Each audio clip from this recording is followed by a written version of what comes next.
ایک دفعہ کا ذکر ہے کہ ایک زندہ دل گاؤں میں ایک آدمی رہتا تھا جسے ہر کوئی اتو مامو بلاتا تھا۔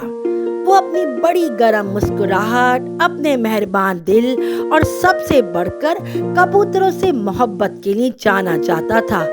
اتو مامو کے پاس کبوتروں سے بھری ہوئی چھت تھی جسے وہ ہر روز سنبھالتے تھے۔ گاؤں کے بچے اتو مامو سے ملنے آتے اور آس پاس کے کبوتروں کو دیکھنا پسند کرتے تھے۔ ان میں سے ہر ایک اپنے طریقے سے منفرد اور خوبصورت تھا۔ اتو مامو کے 3 پسندیدہ کبوتر تھے جنہیں وہ شہزادہ، شہزادی اور بادشاہ کہتے تھے۔ شہزادہ خالص سفید تھا، اس کے سر پر پروں کا تاج تھا۔ بادشاہ چمکدار سیاہ پنکھوں کے ساتھ بھوری رنگ کا تھا جو سورج کی روشنی میں چمکتا تھا، اور شہزادی ہلکے بھورے پنکھوں اور خوبصورت پرواز کے ساتھ ایک نازک کبوتر تھی۔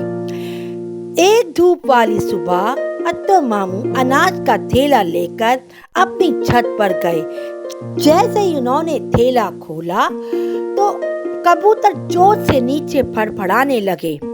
شہزادہ نے فخر سے اپنا سینہ پھلایا، بادشاہ کی طرح گھوم رہا تھا، اور شہزادی کبوتری خوبصورتی سے ادھر ادھر گھوم رہی تھی۔ پوری چھت سفید چادر کی طرح خوبصورت لگ رہا تھا۔ بچے ہمیشہ کی طرح ارد گرد جمع ہو گئے، بڑی خوشی اور جوش و خروش سے دیکھ رہے تھے۔ لیکن آج کچھ عجیب تھا۔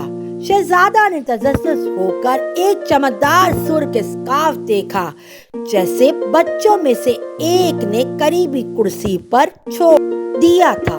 اس نے سوچا کہ اسے پکڑ کر دکھاوے میں مزہ آئے گا، اس لیے اس نے جلدی سے نیچے جھپٹا، اسکارف کو اپنی چوٹ سے پکڑا اور اونچی اڑان بھری۔ ہر کوئی حیرانی سے دیکھنے لگا۔ ارے نہیں شہزادہ، میرا اسکارف کے ساتھ واپس آؤ، لڑکی نے اپنے ہاتھ ہوا میں لہراتے ہوئے بولا۔ کچھ اس کی آنکھوں میں آنسو تھے، کچھ مزہ بھی تھا اور جوش و خروش بھی تھا۔ اتو مامو نے ہنستے ہوئے کہا، شہزادہ ہمیشہ چالوں سے بھرا رہتا ہے، فکر مت کرو، وہ واپس آ جائے گا۔ لیکن جیسا کہ انہوں نے کہا، بادشاہ اور شہزادی نے اپنا فیصلہ کیا کہ وہ کس تفریح میں شامل ہونا چاہتے ہیں۔ بادشاہ قریبی درخت کی چوٹی پر اڑ گیا، جبکہ شہزادی گاؤں کے چشمے کی طرف لپکی، جہاں وہ خوبصورتی سے اپنے آپ کو ایسے ہی دیکھ رہی تھی اور بیٹھی رہی جیسے پورے گاؤں کی ملکہ ہو۔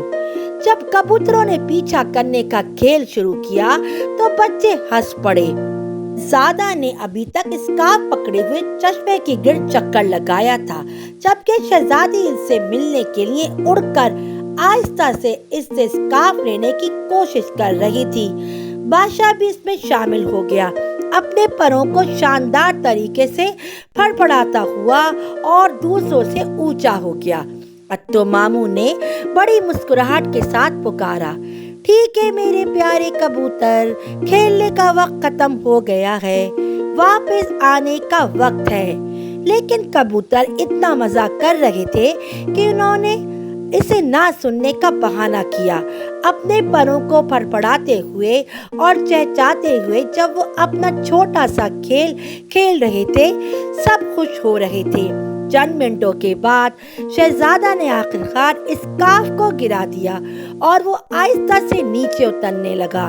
لڑکی نے اسے پکڑ لیا۔ ہنستے ہوئے شہزادہ کبوتر کا شکریہ ادا کیا۔ ایک ایک کر کے کبوتر اتو مامو کے پہلو میں واپس آ گئے، نرمی سے ٹھوستے ہوئے اور بس گھس گئے۔